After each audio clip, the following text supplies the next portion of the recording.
Bonjour à toutes et à tous et bienvenue dans cette petite vidéo. L'idée est donc de revenir sur cette troisième saison de House of the Dragon, histoire de répondre à ma vidéo réaction donc du premier teaser. Le premier point moi que j'aimerais aborder, c'est quand même quelque chose qui a été mis beaucoup en avant lors de la promotion. Alors effectivement c'est du marketing, c'est fait pour vendre et pour donner envie de voir la série, ce qui n'est pas toujours véridique de ce qu'on obtient finalement en regardant le produit fini. Mais c'est vrai que Ryan Condal, donc showrunner de la série et qui écrit plusieurs épisodes de cette saison 3, en plus de ceux qu'il a déjà écrits en saison 1 et 2, nous promettait une saison plus orientée vers l'action, contrairement à la saison 2, qui est pas mal refroidi certains, puisqu'on nous promettait un conflit finalement qui n'était pas si explosif que ce à quoi on aurait pu s'attendre. Force est de constater que certes on a eu des événements plutôt cool, très belle entrée en matière avec ces deux premiers épisodes qui sont en réalité, comme on s'en doutait, les épisodes finaux donc, de la saison 2 qui ont été reportés à la saison 3 par faute de coupe budgétaire. Donc forcément on a une saison assez déséquilibrée puisqu'on a un début explosif, un énorme ventre mou, et donc un final, épisode 8, celui-ci avec la bataille de Chutebourg qui relève un petit peu le niveau, mais qui globalement témoigne quand même d'une saison assez mal pensée et un peu mensongère par rapport à ce qui était dit en promotion. C'est-à-dire que même si cela n'engageait pas les showrunners à mettre des batailles à chaque épisode, ce que je demande pas, j'ai envie d'avoir de la préparation, j'ai envie d'avoir de la politique. Je trouve qu'on ressent pas du tout le côté guerrier en fait. Par exemple, les riverains, donc tout ce qui est Oscar Tully, Alysanne Nerbosk et Roderick Dustin, qui n'est pas riverain du coup, qui est nordien, mais qui se joint aux riverains à partir de l'épisode 1. Tous ces personnages-là, je les trouve assez sous-développés finalement. On effleure à peine leur personnalité. Et pourtant, on nous promet quand même une grande introduction de Roderick Dustin dans l'épisode 1. Pour qu'au final, on le voit assez peu. Je crois qu'il a vraiment 5 scènes grand max dans la série. Pareil pour les deux autres. Les deux autres ne sont pas morts vraisemblablement, donc à la limite on peut les développer, même si j'en doute un petit peu au vu de tout ce qui reste à traiter en saison 4. On est sur des personnages un peu bâclés et ça aurait mérité qu'on s'attarde un petit peu plus sur eux, qu'on ressente vraiment le côté, qu'on soit au cœur du conflit, qu'on soit immergé. Moi j'aime beaucoup par exemple tout ce qui a été fait autour de Cole dans l'épisode 5, avec les différentes embuscades, les pièges qui sont mis dans les sabots des chevaux pour les faire perdre du temps aux troupes de Criston Cole. Tout ça j'ai beaucoup aimé parce qu'on ressent vraiment le côté guerrier, un danger omniprésent, on est immergé en pleine nature. Franchement c'était des scènes très très cool et je regrette qu'on n'en ait pas beaucoup plus au lieu de nous rabâcher tout le temps des scènes par exemple à Port-Réal avec Rhaenyra, etc.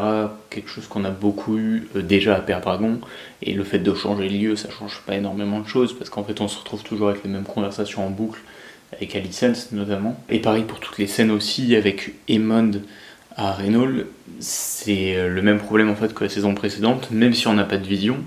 Le problème c'était pas les visions, c'était la récurrence des scènes, c'est-à-dire qu'on était sur des scènes qui racontaient indéfiniment la même chose. Toutes ces scènes-là qu'on a déjà beaucoup travaillé en saison 2, le fait qu'on les remette plutôt que de s'attarder sur des personnages un peu nouveaux, un peu neufs, avec de nouvelles choses à raconter et à explorer, déjà je trouve que c'était un gros échec de cette saison 3. Je me suis aussi rendu compte que le budget était pas souvent hyper bien rentabilisé. On note que dès l'épisode 1, donc on nous colle une bataille de gosier, mais plutôt dans l'épisode par exemple, on nous prive d'une partie de la bataille de la Refurque. À la limite, on peut se dire que si on a d'autres choses à se mettre sous la dent dans la saison, c'est pas hyper grave. Mais pour tout ce qui est le bal du boucher, moi je le trouve clairement bâclé. Et surtout, on lui enlève tout son impact parce qu'on fait de la mort de Criston Cole une mort très banale finalement, en la mettant au tout début de l'épisode 6 et en n'y faisant quasiment plus référence, à part avec quelques dialogues de Gwen Hightower notamment, mais c'est tout, c'est très limité alors qu'on parle quand même d'un personnage qui est là depuis le tout premier épisode de la saison 1, et ça aurait mérité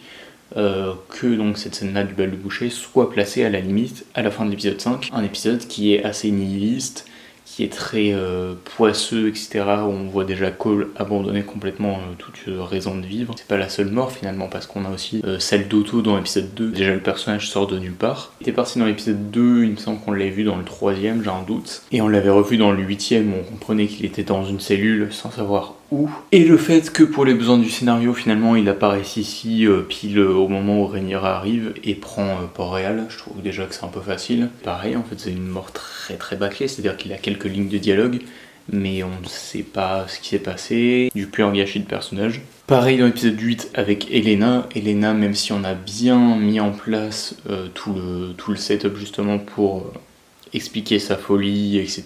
La manière dont on a justement le payoff de cette mort, c'est très oubliable. Jace, c'est pareil, le fait de placer la bataille du gosier en début de saison, on n'a plus du tout d'enjeu, à peine le temps de redécouvrir le personnage, qu'il part déjà. Tout ça fait qu'on est complètement détaché du personnage, et moi pour le coup c'est une mort qui m'a fait assez peu de choses, alors pourtant dans la saison 2 j'aimais beaucoup le personnage et j'anticipais justement cette mort là. Le fait de le voir du coup dès le début de saison, ça m'a complètement laissé sur le côté quoi. Quand je parle d'événements mal structurés, mal intégrés dans la série, la prise d'Arenol par Aemond, ça aurait mérité ça à être décalé dans l'épisode 3, déjà pour mieux éparpiller l'action, pour pas tout donner d'un coup, ce qui a été le cas dans ce début de saison. On a tout donné, on était trop généreux. Justement, je trouve que c'est trop bâclé, c'est-à-dire que dans cet épisode-là, ils voulaient laisser un gros climax épique pour Rhaenyra.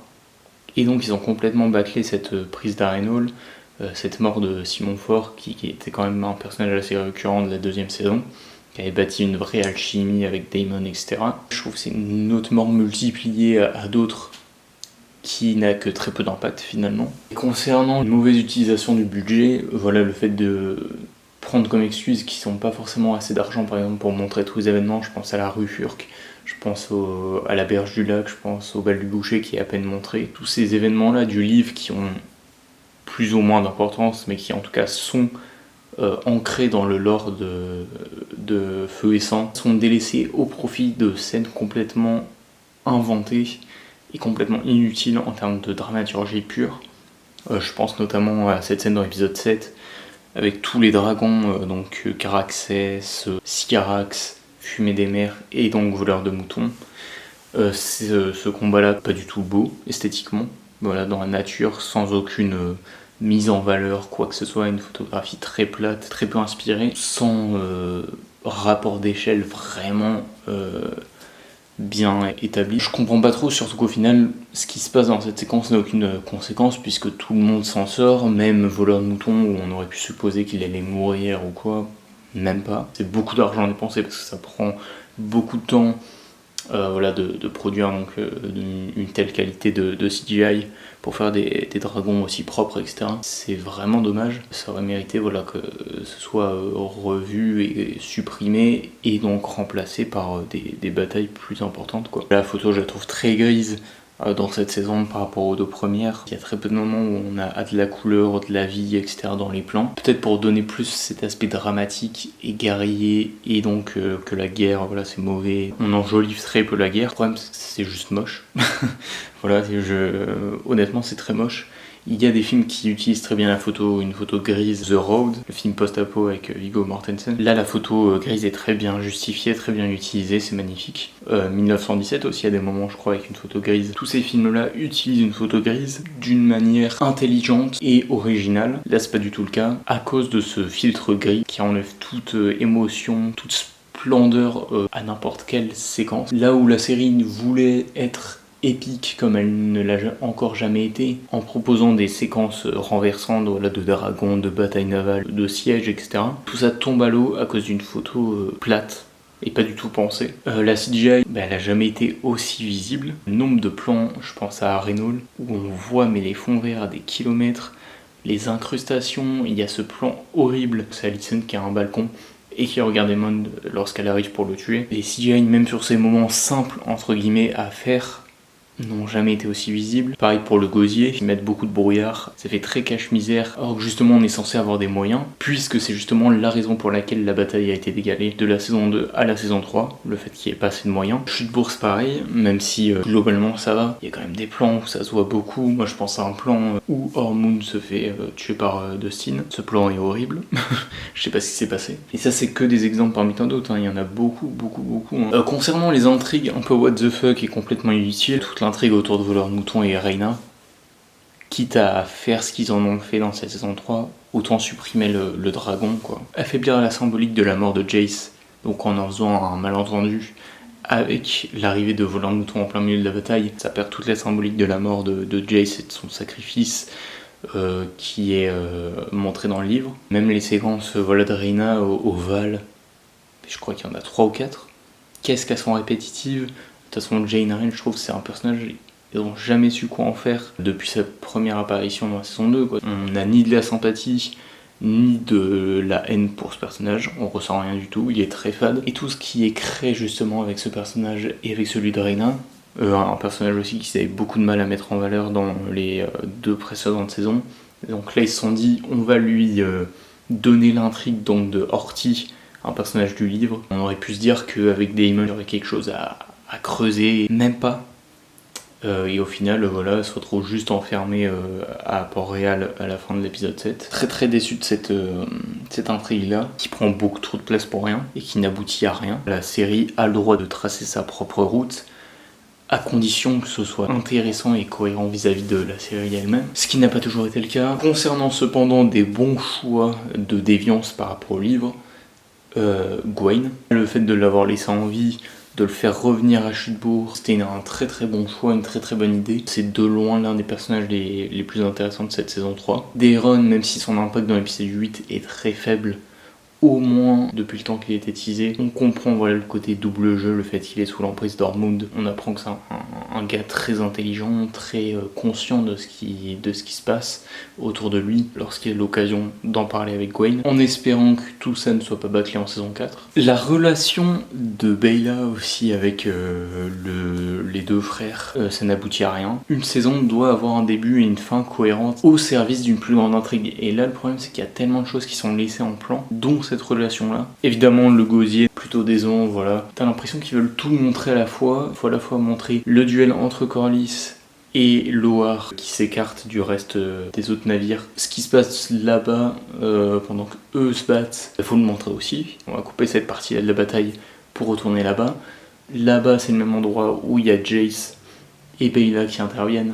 Sauf que du coup, ça aussi c'est coupé pour repasser sur l'autre. En fait, le problème c'est qu'ils font pas les bons choix. Tout perd de son essence, de sa saveur, de son impact. Notamment la mort de Jace. On est en train de vivre un moment dramatique. Au lieu de jouer sur la tension, sur un moment lent, désespéré, où le spectateur se sent impuissant, tout comme Jace, on passe à autre chose. On passe à l'autre combat. Le fait d'interférer d'un moment à l'autre, limite j'aurais préféré qu'il coupe la bataille du gosier en 2. Une partie à la fin de l'épisode 1, une partie au début de l'épisode 2, histoire de rien gâcher. En plus, la bataille a tellement été vendue par Ryan Condal, il le vendait comme l'une des plus grandes prouesses de la télévision moderne, etc. Honnêtement, c'est même pas le fait de s'être sur-hypé pour le truc, c'est qu'honnêtement, ça reste cool. Mais ça n'a rien de grandiose. Enfin, il y a des moments dans Game of Thrones qui sont ratés d'un point de vue scénaristique et qui sont pas très impactants. Je pense à la bataille de la route dorée, je crois, dans la saison 7,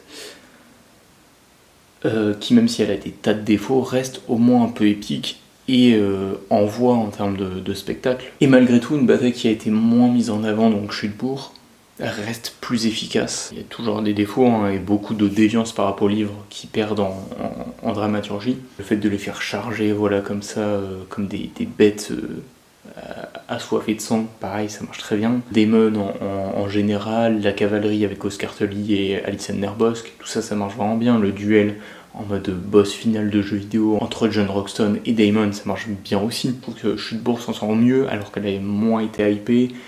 que le gosier. On passe à mon dernier point pour cette vidéo, voilà, très très globale. Quel avenir pour cette série avec son ultime saison qui sortira donc dans 2 ans normalement. Alors j'imagine quand même qu'ils vont bien s'en sortir, qu'ils vont faire une saison assez spectaculaire avec beaucoup d'événements, parce qu'il y a vraiment beaucoup de choses à mettre quand même dans cette saison. J'ai l'impression que ça va être quand même pas mal bâclé, au profit d'une intrigue évidemment centrée sur Rhaenyra et le début de sa folie. Donc écoutez, on verra bien. C'était une vidéo pas du tout structurée, un peu brouillon. En tout cas, voilà, merci d'avoir suivi cette vidéo. C'est vraiment un plaisir de vous faire ce petit retour. Passez une très bonne journée, une très bonne soirée, peu importe. Et moi je vous dis, ciao tout le monde.